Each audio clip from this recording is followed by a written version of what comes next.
The story of Martin is a story of suffering, hopelessness and destitution, juxtaposed with courage, vision, leadership and mentorship. Urakoze cyane kuva 94 bamaze gupfa byabaye ngombwa ko njya gushakira ubuzima mu mujyi ngezeyo mba mayibobo biba ngombwa ko nshaka ubuzima buza kunanira bashiki banje bite nuko nene abataye nta buzima nabo baye barimo baza kumva bagira neza baje mu cyaro cyacu. For 12 years he hustled and begged for a living. His life had truly turned into a hard luck story.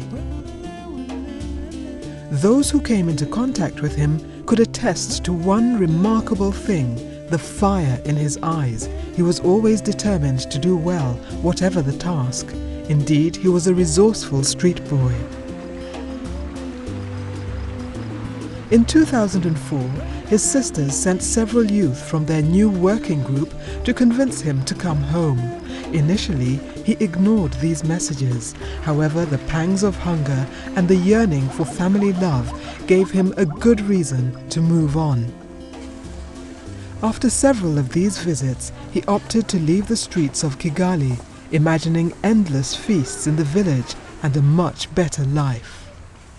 Ubuzima bw'Kigali bwari ubuzima bubi cyane n'ibiryo bataye bitari byiza bitewe no kuba ntari nishobe nayo nyine n'umwana. Ubwo bitewe nuko nyine giving up yamaze kuza yaje nzi ko ngiye kurya ibiryo byiza. Tugezeyo dusanga si ibiryo si n'ibigoriye. Biba ngombwa ko badutangira kudushyira mu matsinda batwigisha kwikorera. Nigiye tuma murimo kureba ibingibi byose. Tumaze kujya mu matsinda ko byabaye ngombwa ko buri mwana ahabwa amafaranga 15,000.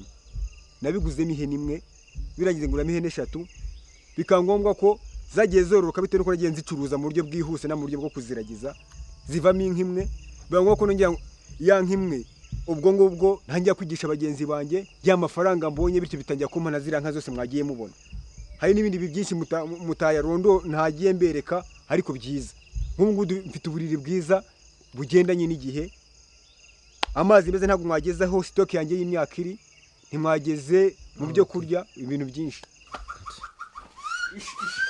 Biba ngombwa ko tujya mu matsinda bimaze kubitsinda biba ngombwa ko turyita twisungane abisunganye. Biba ngombwa ko twegerana bityo tukadukora inama buri cyumweru buru wa mbere. Ariko noneho intego nyamukuru yari ikomeye cyangwa twumvaga igomba kuduteza imbere bitewe n'abayobozi ba Giving Hope bariho icyo gihe. Biba ngombwa ko twiyegera tumaze kwiyegeranya tujya mu matsinda umuntu yaba afite yabuze icyo arya mugenzi akamugoboka. Bigenda gutya ko noneho biba ngombwa ko Giving Hope duha gushushanya inzozi. Bakakubwira gushushanya icyo kuzamera, icyo wanga kurusha ibindi, ibyo ukunda. Biba ngombwa ko dushushanya umuntu agenda azishyira ku musego. Umushinga wita Giving Hope ubwo baraje bangezeho bambwira ko ari umushinga udufasha. Naje niruka nzi ko ari ibyo kurya bazadufasha bityo tukabaho neza aho kurya nabi.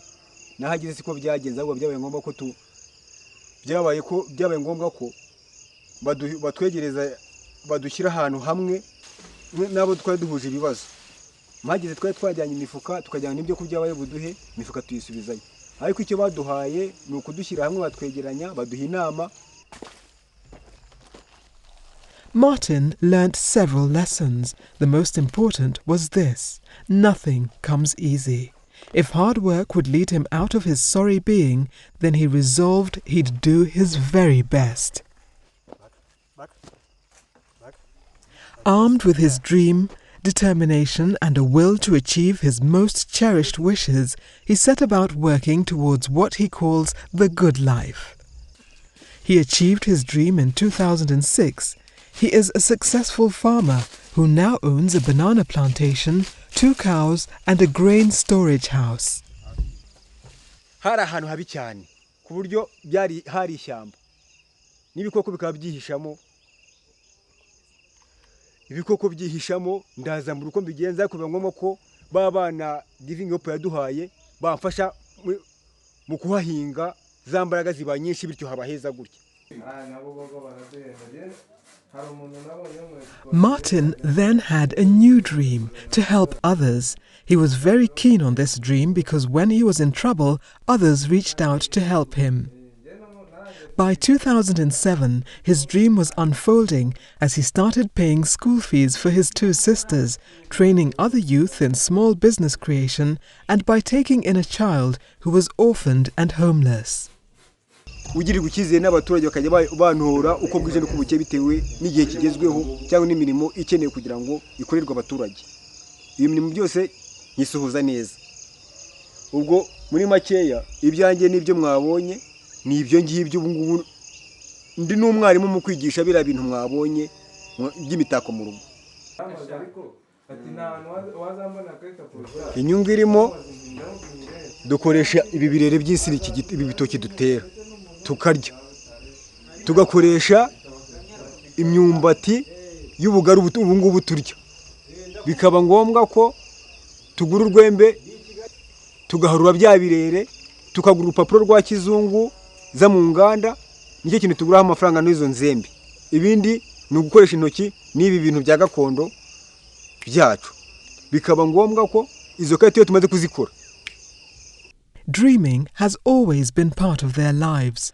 One can see it in their art, their impressions of life. They create simple pictures of life as they know it, and some of life as they would like it to be. Other works have religious motifs.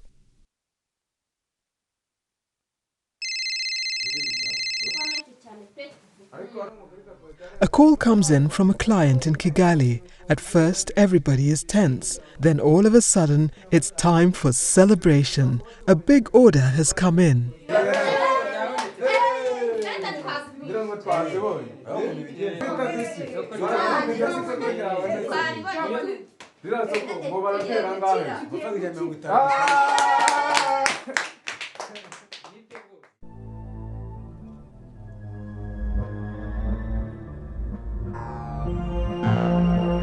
It's quiet time for Martin.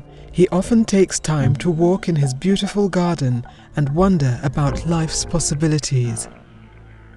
That it is possible to pull oneself out of a physical and psychological nightmare is surely God's work. God makes things of beauty. God teaches us to make things of beauty as well. These things bring value to our lives, to the community, and to our relationships. God also gives us the opportunity to share our wisdom.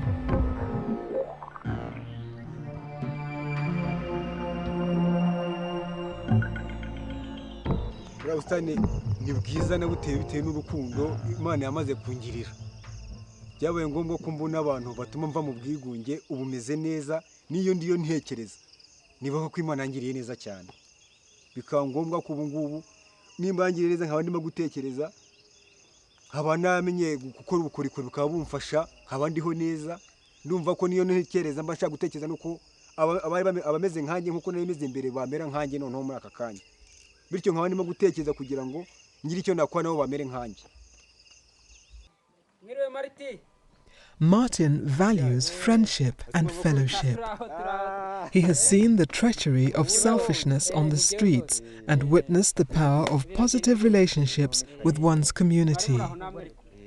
His friends consider him a hero. His story continues to inspire those he comes in contact with. Martin's just 24 years old. It's the end of another important day in his life when he got to work with friends on his latest project, inspiring and guiding them in the process. There's a lot to dream about and to look forward to. They respect and look up to him. They have a lot to learn from him, and he's willing to teach them as much as they can learn.